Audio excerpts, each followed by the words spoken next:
Turn heads and bring the hype with a custom hype chain from Lotwin. Perfect for youth sports, fantasy football, or just flexing your pride. Go to Lotwin.com, use the promo code TCCPOD for 10% off your order. That's Lotwin.com, promo code TCCPOD for 10% off. Get your custom hype chain and get hype with Lotwin.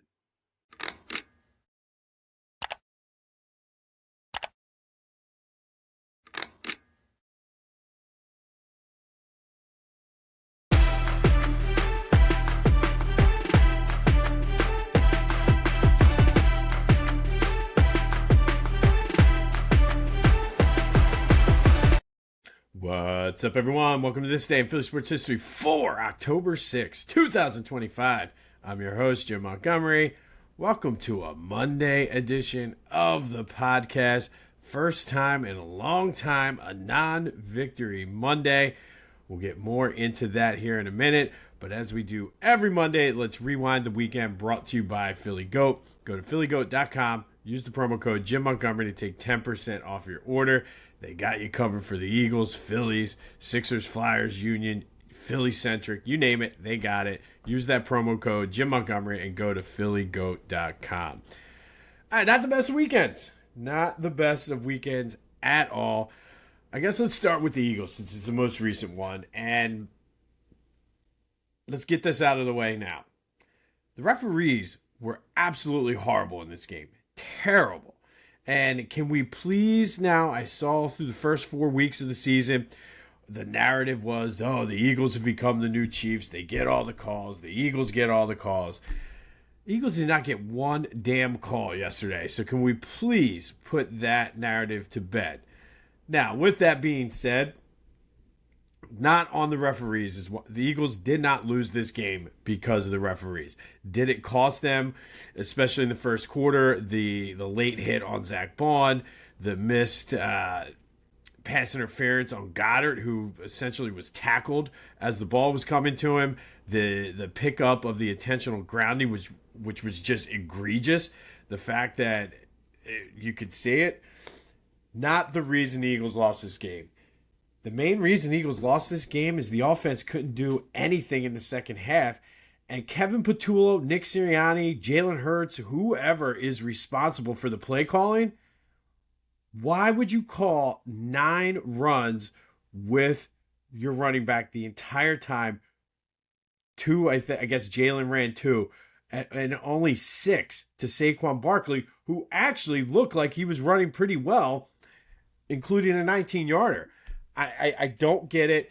You needed to run the clock down. Essentially, because they couldn't move the ball in the second half, that is why the defense was tired, and you saw they got burnt late in that game. Still put them in a chance to win it. You cannot not run the ball with a lead. You were up 17-3. No excuse for that. It starts with coaching, and I mean, I don't know. Like, why were you not running the ball? That's like football 101. So I don't know if that's Patullo. I don't know if that is Sirianni, Jalen changing plays. I don't know.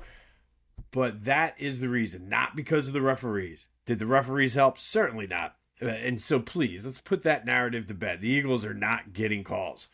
I mean, it's as simple as that. Those misses were pretty egregious. But you shouldn't have been in that position in the first place. You can't blow that game. You cannot blow that game. Had they been able to salt away that game in the second half of the running game, the outlook on this team would be completely different.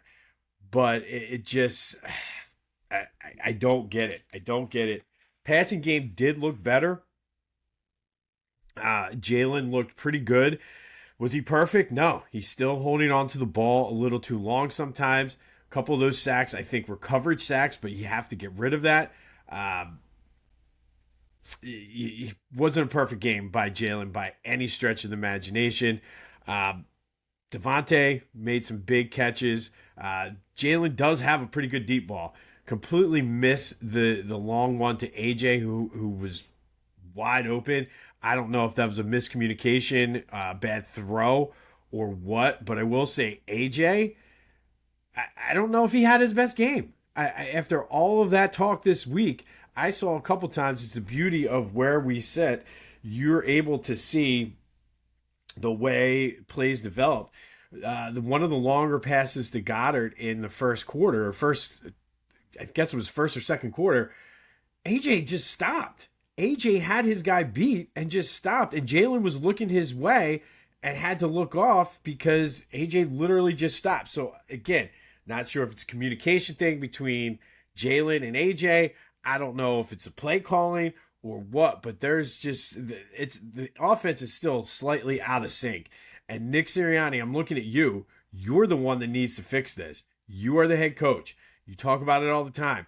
Something is just not clicking. And again, I'll look at some stuff today. Didn't listen to any interviews or anything yesterday, so we'll see what. There could have been something that came out that addresses what I'm saying, but I like to just go instant reaction without being biased or influenced. But that's really my take. I think you run the ball, you win that game. Your defense got tired. I cannot put that on the defense. I can't. Could they have played better? Sure.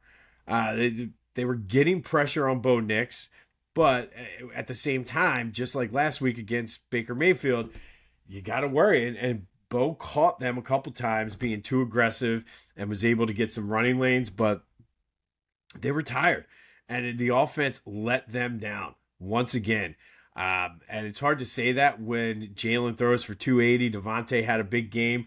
I mean, statistic-wise, A.J. Brown didn't have a bad game. He just, I don't know what's going on, but I don't know if he's still hurt, but the one play, I was in the aisle going to grab a beer, and I'm watching, and AJ literally stopped running, and Jalen was looking right at him and had to cut off and go to Dallas Goedert. So something needs to be fixed. Short turnaround this week, Thursday night against the Giants. Is this the game they put it all together? I don't know. Quick programming note. Brotherly Birds Breakdown will be out tomorrow night. We're going to be recording tomorrow night, so it'll be out later on Tuesday, just in time for Wednesday. But it's just, I don't know. Not a game. I mean, it's frustrating because that's not a game you should have lost. Not going up 17-3. I thought it was going to be a tough game. It was played out very much similar to the way I thought it was. Very tight, low scoring. But you were having some success running the ball. Why stop? I just don't get it. It makes zero sense, and it ended up costing them the game. But please, this is not the referees. Has nothing to do with the referees. Could they have gotten maybe one if they called one of those penalties? Maybe. But I can't put that fully on the referees. Not when you run the ball 11 times and 2 of them were quarterback runs. Nah, I cannot put that on the referees whatsoever. But it is time to vote for the GOAT of the game. I don't know if anyone is fully worthy of this title this week, but I mean, who do you got? You got Jalen, Devontae, Saquon, Zach Bond, Dallas Goedert. I'm going Devontae Smith. He balled out. But and I mean, going back to play calling, then even the last Hail Mary, AJ was playing defense on Devontae. Why do you have both guys? It just makes no sense to me. Devontae actually had a shot to catch that, but AJ, it looked like knocked the ball out of his hand. So my mind is blown, perplexed. But who's your go to the game? 267-495-8531. Get that, anything else Philly sports related off your chest. Lots to vent about today. Game 2, NLDS. And again, another wasted opportunity with the Phillies on Saturday night. The crowd was electric. At one point, they had Shohei Ohtani on the ropes. He was rattled. He was shook. And as Denny Green says, they let him off the hook. And I'm looking right at the top 3 in the lineup. Trey, Kyle, and Bryce. 1 for 3, like 6 strikeouts. Come on. And I'm seeing a lot of people post about Bryce postseason career OPS or whatever is the 4th highest all time. Doesn't matter what his OPS is for his career in the playoffs all time. What did he do He was the only one that got the hit. But did that OPS mean a damn thing on Saturday night? No. So I'm seeing people fighting back and forth on it, and it's kind of pretty hilarious. But at the end of the day, I could give a shit what his career postseason OPS is because he didn't do anything on Saturday night to make that happen. So, and it's a shame because Christopher Sanchez pitched a hell of a game. I don't know if I was Topper, if I would have taken him out there. I also don't know about putting Robertson in that spot. Where was Ranger Suarez? Is he still hurt? Lots of questions. Just frustrating. And then Strom tipping pitches. Like, this is the second time now on this year? Is that a Caleb Coughlin problem? Maybe. But lots of questions. Must win game tonight. Jesus Luzardo. Hopefully the crowd is amped up and ready to be into it. But going against Blake Snell, who pitched pretty well against them the last time they played. Bryce Harper doesn't have career OPS out the window for the playoffs. His career numbers against Blake Snell are not good. So hopefully something changes tonight. But it was set up to be an awesome weekend. It was down at both games, and it just was. The crowd was electric Saturday night. The Eagles game, it was a little sleepy, but as we got closer to the game, everybody started to get into it, and the teams just did not respond. And it's a shame because the Phillies should not have lost that game. The Eagles should not have lost that game. And they had Ohtani on the ropes. Like, the crowd was awesome with the Shohei chants, and they had him visibly shook. You could see it. Like, I was standing right on the first baseline. You could see it. And they let him off the hook because the top three, you have two of your highest paid players and then Kyle Schwarber, 1 for 11. But hey, Bryce has the highest OPS, fourth highest OPS in postseason career history. Get the hell out of here with that. It means nothing. Didn't do nothing on Saturday night. I know that English is not good, but I don't care because Bryce did nothing. The Union, the highlight of the weekend, 1-0 win over the New York Football Club to win the Supporters Shield for the second time, this time in a non-COVID season. They have one more regular season game before the MLS playoffs start, so at least the Union came through for us. My Temple Owls came through too, 27-21 win over Texas San Antonio, their first win in the American Conference in their first game. Good win. We're only now 1 win away from cashing their overseason total bet. So good job by the Owls. Villanova also won 37-7 over New Hampshire. So at least the Union, Temple, and Nova kind of made up for it. And I just want to go on this because I saw somebody do it. I don't know if they were trolling or what. Penn State is not a Philly team. And yes, there are a lot of Penn State alums. Some of you out there listening probably are Penn State alum. Congratulations. But don't lump me in as a Penn State fan saying, tough weekend for Philly sports. Penn State, Phillies, and Eagles lost. If anything, for me, Penn State losing kind of took a little of the sting out of the Phillies on Saturday. So miss me with that. Philly is not Penn State. Just because there's a lot of Penn State alum here does not mean this is a Penn State area. So miss me with that, please. Yes, I'm a little angry today. All right, this weekend in Philly sports history, what happened? Well, October 4th, go back to 1980. Phillies beat the Expos 6-4. Mike Schmidt with a 2-run homer in the 11th to give the Phillies the NL East title for the 4th time in 5 years. And then 3 years later, Game 1 of the NLCS, it was Mike Schmidt again hitting a home run in a 1-0 win over the Dodgers. Could use a 1-0 win tonight. All right, and then October 5th, go back to 2008, Phillies 6-2 win over the Milwaukee Brewers. 4 home runs in the game, 2 by Pat Burrell. Jimmy Rollins and Jason Worth also hit home runs as the Phillies beat the Brewers to go to the NLCS to face the Dodgers. All right, that does lead into today's trivia question. Pat Burrell hit 2 home runs on this day yesterday in 2008. Who led the 2008 Phillies in home runs during that postseason run? Hit me up on the Back to the Future voice and text line. Hit me up on the Discord channel. First link in the description. But who led the Phillies in home runs during the 2008 postseason? And that's Rewind the Weekend, brought to you by Philly Goat. Go to phillygoat.com. Use that promo code Jim Montgomery to take 10% off of your order. Just a frustrating, ridiculous weekend in Philly sports. Don't blame the refs. Your teams, our teams, just did not get the job done when they had the chance. They had Shohei on the ropes on Saturday. They had Denver on the ropes on Sunday. And they let them off the hook, as Denny Green would say. Ridiculous. Be sure to follow me on social media at Philly Jimbo on all platforms. Subscribe to the YouTube channel, Jimbo_Mont, and continue to spread the word as we grow this thing.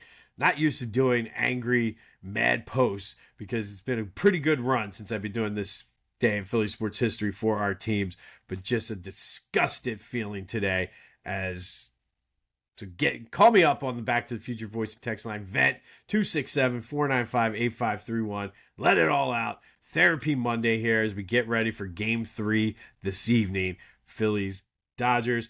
I mentioned this already, but the Brotherly Birds breakdown will be out tomorrow. And then a quick programming note, Friday's show might be a little wonky. I have a golf outing.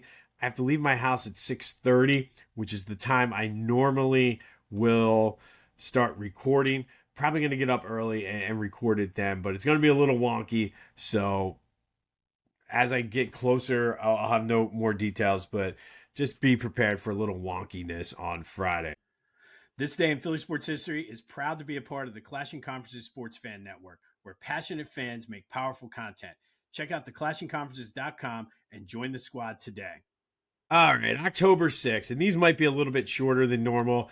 Didn't really have time because of going to kids sports and the Eagles game yesterday and going to the Phillies game. Didn't have time to put in my normal amount of research, so I apologize if these are a little bit shorter. But on this day, on October 6th, first we're going to go back to 1993, and it was Game 6 of the NLCS. Game 1 of the NLCS. Phillies beat the Braves 4-3 in 10 innings. Pete Incaviglia hit a home run. Curt Schilling was outstanding, went 8 innings, struck out 10, but a Kim Batiste error in the ninth gave Mitch Williams the blown save and sent the game into extras. But as fate would have it, it was Kim Batiste with the RBI single knocking in John Kruk to give the Phillies the win in Game 1, stunning the Braves. And I remember this was a late start. I remember being tired, but Phillies win Game 1 of the NLCS 4-3 in 10 innings against the Braves back in 1993. Go forward to 2019.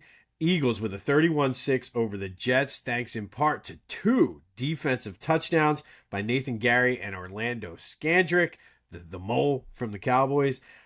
All total, the defense had 3 turnovers, 10 sacks, including 3 by Brandon Graham, 2 by Orlando Scandrick, as the Phillies beat the Jets 31-6 in just a defensive beatdown. BG with 3 sacks, Orlando Scandrick, and Nathan Gary with defensive touchdowns as the Eagles beat the Jets. And then 2010, one of the greatest moments in Phillies postseason history. We will be talking about it at some point in our top 10 list, but Phillies beat the Reds 4-0. Roy Halladay making his first ever postseason start. No hit the Reds. Also had an RBI at the plate, so kind of did a little bit of everything. Second no-hitter in postseason history. The other was in the 56 World Series, Don Larson. Shane Victorino went 2 for 4 with 2 RBIs, a double and a stolen base in this game. Phillies beat the Reds 4-0 in Game 1 of the NLDS back in 2010. Roy Halladay with not only the second no-hitter in postseason history in Major League Baseball, but also second time with a no-hitter that season, as he had a perfect game against the Marlins. And for my money, I think this was probably a way more impressive feat than the perfect game, even though the perfect game was more rare. But finally today, continuing our countdown of top Phillies postseason moments. Coming in at number 5, we're going to go back to 1993 and Game 6 of the NLCS. Phillies win 6-3. to close out and clinch a spot in the World Series. They knocked out Greg Maddux in the fifth. Dave Hollins hit a home run. Milt Thompson went 2 for 4. Mickey Morandini with the 2-run triple. Darren Dalton went 2 and 4 with 2 RBI. Mitch Williams with the 1-2-3 ninth inning for the save as the Phillies go back to the World Series for the first time in 10 years. And this random group of players captivated the area and went back to the World Series for us in 1993. So that is the number 5 moment. That was a great moment. The actual winning and clinching the World Series in what was a back and forth series with the Braves.